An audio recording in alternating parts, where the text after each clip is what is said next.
Okay, I'm in Tel Aviv in the Sirens. There's a bomb threat going on. Something. I just heard an explosion.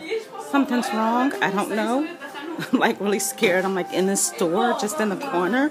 I'm not laughing, but I'm like really scared. I don't know. I just heard an explosion, so I'm gonna stay in this corner and hope everything okay. So I don't know what it was. I'm still in the corner. They're trying to figure it out. Like literally, I'm in this store buying souvenirs. This is so fucking crazy.